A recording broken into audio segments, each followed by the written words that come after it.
What if I told you that Ferrari has just discovered in Hamilton's car a legal modification, almost invisible, but capable of completely changing the behavior of the SF25? Today I am going to tell you what they found, how it works, and why this finding can alter the internal relationship between Hamilton and Leclerc. After the 2025 Hungary Grand Prix, the routine in Maranello seemed to follow its usual course. Ferrari's technicians, accustomed to hours and hours of telemetry analysis, initiated post-carrier review with the intention of confirming that the data collected coincided with the previous simulations. However, very soon something began not to fit.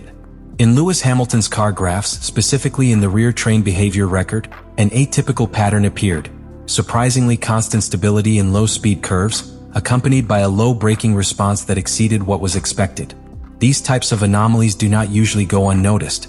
Engineers know that each variation in rigidity, weight transfer, or structural flexion can drastically alter the way the car interacts with the track. Intrigued, they decided not to stay on the surface and proceeded to a physical review of the SF25 assigned to Hamilton. It was then that, when disassembling part of the rear train, they made a finding that did not appear in any previous report. The lower fixation of the right rear strap presented a slight geometric deviation with respect to the standard piece. What further surprised the technical department was to discover that this piece was not the result of an experimental modification approved by the entire team. He had several races installed only in the LH02 chassis, the car reserved for Hamilton, and there was no official record that it had been implemented in the Charles Leclerc car. This opened a delicate question. How had this piece become part of Hamilton's SF25 without all technical departments being aware? The initial hypothesis pointed to a specific proposal of the development area closest to the British pilot, possibly seeking to optimize the car in its driving style. Hamilton is known for preferring an extremely stable rear axle that allows him to stop later and enter curve with the planted car, something that this piece seemed to favor significantly. The disturbing thing was not that the component was within the regulation, but had generated, without an internal public announcement, two different technical philosophies within the same team, a scenario that Ferrari had not faced in recent years. This finding not only revealed a technical detail, it showed a potential fracture in the cohesion of the team, since it implied that not everyone was working with the same information or under the same conditions. And in Formula One, where each tenth of the second is the result of thousands of coordinated decisions, that difference could be sufficient to change the course of a championship. The introduction of this piece in Hamilton SF25 was not simply a minor change in car mechanics. Its impact on performance was deep and measurable in several key areas. From the first moment the fast and partial laps were reviewed, engineers detected an improvement pattern that directly coincided with the properties that this modified fixation could contribute. The first benefit was observed in aerodynamic stability. The SF25 had shown throughout the season a tendency to lose consistency in the minimum height of the chassis with respect to the asphalt when it was demanded to the maximum in medium load curves. This problem generated micro-oscillations in the diffuser, altering the airflow and compromising the global efficiency of the car. The elastic response of the modified fixation acted as a kind of invisible shocker on the rear axle, preventing these micro-variations from being transmitted sharply to the rest of the structure. The result was a broader operational window, which allowed Hamilton to maintain configurations of greater aerodynamic load without penalizing the speed in line. Secondly, the piece had a fundamental role in the reduction of porpoising, a problem that Ferrari had failed to eliminate completely in 2025. This phenomenon, which causes the car to high speed when the flat background is close to the ground, had been one of the main limitations of the SF25 in long straight circuits. The controlled flexion of fixation softened the contact between aerodynamics and suspension, drastically reducing those vertical oscillations. In practice, this translated into a car that could maintain higher peak speeds and more constantly, especially in the second circuit sectors such as Hungary or Singapore, where the stable airflow under the car is decisive. The third great benefit was in traction and braking management. Hamilton is a pilot who bases much of his advantage on the ability to stop later than his rivals and yet conserve the stability of the car when entering curve. This piece reinforced that characteristic, since its extra elasticity absorbed part of the stress that would normally destabilize the rear axle under extreme braking. In terms of driving, this allowed Hamilton to delay its braking point several more meters without compromising the traced, a difference that, repeated in each curve, became tense one around after.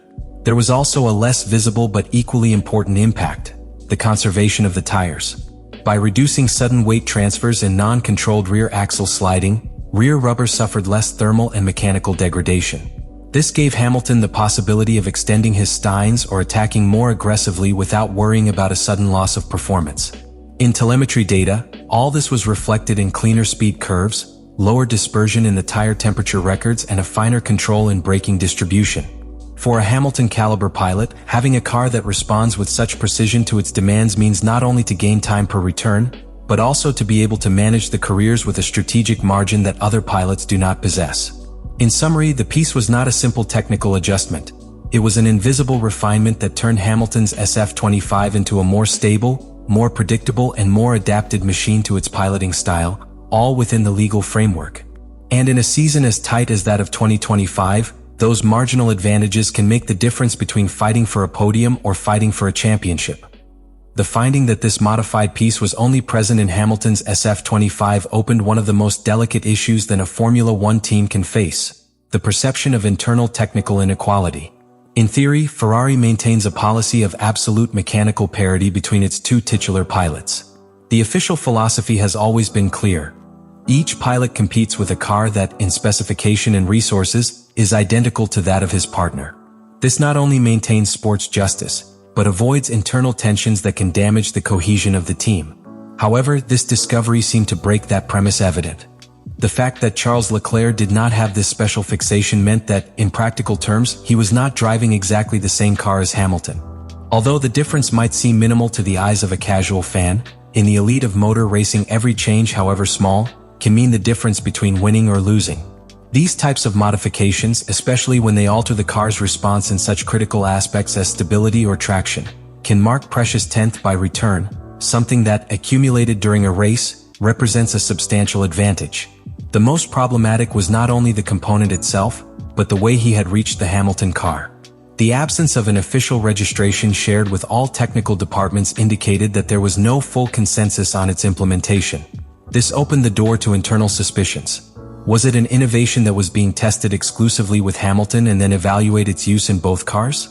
Or was it a custom adaptation to favor the style of the British, leaving Leclerc in a less competitive position? In the political environment of a team like Ferrari, these questions are dangerous. Engineers who work with a pilot can feel tempted to prioritize their performance above the other, especially if there is a belief that this pilot has more options to fight for the championship. At the same time, those responsible for sports management know that any indication of favoritism can break the relationship between colleagues and damage the environment in the garage, something that translates directly into loss of collective performance. The consequences are also projected out of the team. The Italian press, always attentive to the slightest details, could turn this case into a national debate, questioning the impartiality of Ferrari and pressing the management to give public explanations. In a media scenario as intense as that of Formula One, an internal technical issue can be transformed into a political hurricane that condition key strategic decisions. The dilemma now for Ferrari was clear: to install the piece also in the Leclerc car to restore technical equality, risking losing the competitive advantage that Hamilton had demonstrated, or maintaining the asymmetry, betting on the benefits for the Briton to overcome the risks of internal tension. Either of the two options had a high cost. In a season, Ferrari is now in a position that demands a decision as strategic as risky. On the one hand, there is the option to standardize the piece for both cars, eliminating any suspicion of unequal treatment and guaranteeing that Hamilton and Leclerc compete with the same weapons. This route would preserve the image of parity that the team has defended for decades, preventing the press and the paddock from feeding rumors of favoritism. However, there is a sporting cost. When transferring this component to Leclerc, the exclusive advantage that Hamilton has enjoyed so far would be diluted, and the information that would be obtained from its performance would cease to be a hidden differential against direct rivals such as McLaren and Red Bull. In this context, the question that Maranello is over is simple but disturbing. Is it worth risking the internal stability of the team to maintain a technical advantage hidden in a single car?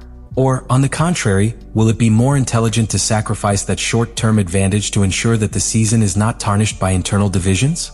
The answer, whatever, will mark not only the outcome of this championship, but the type of equipment that Ferrari wants to be in the new era of Formula One. And while the rivals refine their updates and the pressure increases in each race weekend, the unknown remains open. Will we see a united and balanced Ferrari in the next tests, or a team that bets on a secret weapon even if it can turn on an internal battle that develops both in the asphalt and in the box itself?